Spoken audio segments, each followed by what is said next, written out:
Welcome to south Indian cooking. இன்றைக்கி நம்ம பார்க்க போகிறது நல்ல ஒரு அருமையான டேஸ்ட்டில் ஸ்நாக்ஸ் ரெசிபி தான் பார்க்க போகிறோம். இது வீட்டில் இருக்கிற பொருள் வச்சு ரொம்ப எளிமையான மெத்தடில் செய்ய போகிறோம். டேஸ்ட்டு பார்த்திங்கன்னா ரொம்ப சூப்பராக இருக்குங்க. இந்த மாதிரி செஞ்சிங்கன்னா குழந்தைங்க என்ஜாய் பண்ணி சாப்பிடுவாங்க. இப்போ இதை செய்யறதுக்கு நான் மெஷரிங் கப்பில் 2 கப் அளவு நார்மல் பச்சரிசி எடுத்துக்கிறேன். இப்போ நான் மெஷரிங் கப்பில் அளவு எடுத்திருக்கேன். இதுக்கு பதில் நீங்கள் பவுலில் கூட அளவு எடுத்துக்கலாம். நீங்கள் ஃபஸ்ட்டு அரிசி எதில் அளவு எடுக்கிறீங்களோ எல்லா அளவுமே அதிலே எடுத்துங்க. இப்போ இதில் தண்ணி சேர்த்துட்டு ஒரு 2-3 டைம் நல்லா வாஷ் பண்ணி எடுத்துங்க. இப்போ இதில் தண்ணி சேர்த்துட்டு ஒரு 8 மணி நேரம் நல்லா ஊறட்டும். இப்போ நான் காலையில் செய்யறதுனால நைட்டே ஊற வச்சுட்டேன். நீங்கள் ஈவினிங் சேர்த்துருந்தால் காலையிலேயே ஊற வச்சுடுங்க. இப்போ 8 மணி நேரம் கழித்து ஃபஸ்ட்டு நம்ம வெல்லம் கரைச்சி எடுத்துக்கலாம். இப்போ அரிசி எடுத்த கப்புலேயே நான் 1.5 கப் அளவு வெல்லம் சேர்த்துக்கிறேன். இப்போ 2 கப் அரிசிக்கு 1.5 கப் அளவு வெல்லம் சேர்த்துட்டு 2 கப் அளவு தண்ணி சேர்த்துக்கிறேன். இப்போ இது பாகுபதெல்லாம் எதுவும் தேவையில்லை, ஜஸ்ட்டு நம்ம கரைச்சி மட்டும் எடுத்துக்க போகிறோம். இப்போ இந்த வெல்லம் நம்ம கரைச்சி எடுத்துக்க போகிறோம். இதில் மண் தூசி ஏதாச்சும் இருக்கலாம், அதனால் நம்ம கரைச்சிட்டு வடி போட்டு எடுத்துக்கலாம். இப்போ பாருங்கள், வெல்லம் நல்லா கரைஞ்சிருக்கு. இப்போ ஸ்டவ் ஆஃப் பண்ணிவிட்டு இது ஒரு சைடு நல்லா ஆறட்டும். இப்போ அரிசி நல்லா தண்ணி வடிச்சிட்டு எடுத்து வச்சுருக்கேன். இது அப்படியே நம்ம மிக்ஸி ஜாரில் சேர்த்துடலாம். இப்போ இதில் கொஞ்சமாக தண்ணி சேர்த்துட்டு ரவை விட கொஞ்சம் கொரகொரப்பாக அரைச்சி எடுத்துங்க. இப்போ பாருங்கள், நான் அரைச்சிட்டு வந்துட்டேன். இந்த அளவுக்கு அரைச்சி எடுத்துங்க. இப்போ உங்களுக்கு பார்க்க சொல்லவே தெரியும், நல்லா கொரகொரப்பாக அரைச்சி எடுக்கும் பாருங்கள். இந்த மாதிரி நீங்கள் அரைச்சி எடுத்துங்க. இப்போ நம்ம எந்த பாத்திரத்தில் செய்ய போகிறோமோ அந்த பாத்திரம் எடுத்து வச்சு அதிலே மாவு சேர்த்துங்க. அரைச்ச மாவை கொஞ்சம் அடி கனமான பாத்திரம் எடுத்துங்க. இப்போ இதில் ஒரு பிஞ்சு உப்பு சேர்த்துட்டு நல்லா கலந்து விட்டுங்க. இப்போ இந்த மாதிரி நல்லா கலந்து விட்ட பிறகு இப்போ நம்ம கரைச்சி வச்ச வெல்லம் இதோடு வடி போட்டு சேர்த்துடலாம். இப்போ 1 கப் அளவு நான் தேங்காய் துருவல் எடுத்திருக்கேன்.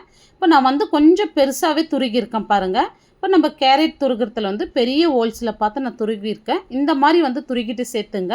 இந்த மாதிரி சேர்க்க சொல்ல வாயில் அங்கங்கே கடிப்படும், சாப்பிட்றதுக்கு ரொம்ப டேஸ்ட்டாக இருக்கும். சேர்த்துட்டு இந்த மாதிரி நல்லா கலந்து விட்டுங்க. இப்போ தான் நம்ம ஸ்டவ் ஆன் பண்ண போகிறோம்.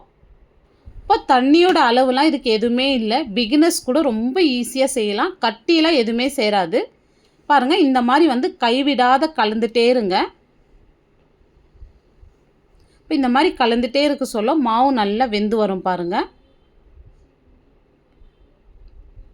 பாருங்கள், இந்த அளவுக்கு வந்ததும் ஃப்ளேம் மீடியமாக வச்சுட்டு கலந்து விடுங்க. இப்போ இந்த அளவுக்கு பாருங்கள், மாவு நல்லா வெந்து வருது. இந்த டைமில் நீங்கள் ஃப்ளேம் கம்மி பண்ணிவிட்டு நல்லா கலந்து விடுங்க. இப்போ இந்த அளவுக்கு வந்ததும் இப்போ இதில் ஒரு அரை ஸ்பூன் நான் ஏலக்காய் தூள் சேர்த்துட்றேன். இப்போ 2 ஸ்பூன் நெய் சேர்த்துங்க.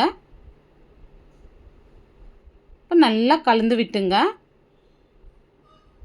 இப்போ இது கலந்து விட்ட பிறகு ஸ்டவ் ஆஃப் பண்ணிவிட்டு நல்லா கலந்து விடுங்க. இது எல்லாம் நல்லா ஒன்று சேர்ந்து வரட்டும். இப்போ இது நல்லா ஆறட்டும். பாருங்கள், நல்லா ஆறி இருக்குது. இப்போ கையில் கொஞ்சமாக நெய் இல்லைனா எண்ணெய் அப்ளை பண்ணிக்கின்னு உங்களுக்கு தேவையான சைஸில் இந்த மாதிரி உருண்டை பிடிச்சி எடுத்துங்க. இப்போ இதே மாதிரி உருண்டை பிடிச்சி எடுத்துகிட்டு இப்போ நான் ஃப்ரெஷ்ஷான தேங்காய் துருவல் வச்சுருக்கேன். இப்போ அதில் இந்த மாதிரி கோட் பண்ணி எடுத்துங்க. இந்த மாதிரி பண்ண சொல்ல சாப்பிட்றதுக்கு ரொம்ப டேஸ்ட்டாக இருக்கும். இப்போ எல்லாமே இதே மாதிரி நான் பண்ணி எடுத்து வச்சுருக்கேன். இப்போ நான் ஸ்டீமர் வச்சுருக்கேன். அதில் ஒரு வாழை இலை வச்சுட்டு இப்போ நம்ம செஞ்சது இதோட சேர்த்துருங்க. இப்போ இது மூடி போட்டு ஒரு 12லேருந்து 15 நிமிஷம் நல்லா வேகட்டும். இப்போ பாருங்கள், நல்லா வெந்திருக்கு. திறக்க சொல்லவே நல்லா அந்த ஏலக்காய் மனம், அந்த தேங்காவுடைய மனம் அவ்வளோ சூப்பராக இருக்குங்க. இப்போ இது ஆறின பிறகு இதை நான் எடுத்துடுறேன். இப்போ ரொம்ப சிம்பிளான பொருள் வச்சு ரொம்ப ஈஸியாக பண்ணியிருக்கோம். ஸ்கூல் விட்டு வர பசங்களுக்கு இந்த மாதிரி செஞ்சு வைங்க. குழந்தைங்க ரொம்ப என்ஜாய் பண்ணி சாப்பிடுவாங்க. டேஸ்ட்டும் வேறு லெவலில் இருக்கும். கண்டிப்பாக இந்த வீடியோ பிடிச்சிருக்குன்னு நான் நம்புகிறேன். இந்த வீடியோ உங்களுக்கு பிடிச்சிருந்தால் லைக் பண்ணுங்கள், ஷேர் பண்ணுங்கள். நம்ம சவுத் இந்தியன் குக்கிங் சேனலை ஃபஸ்ட் டைம் பார்க்குறீங்கன்னா சப்ஸ்கிரைப் பண்ணிவிட்டு அப்படியே ஆல்ன்ற ஆப்ஷனையும் கிளிக் பண்ணிவிடுங்க. அப்போ தான் நான் போடுற வீடியோ உங்களுக்கு உடனுக்குடனே நோட்டிஃபிகேஷனாக வரும். தேங்க்ஸ் ஃபார் வாட்சிங்.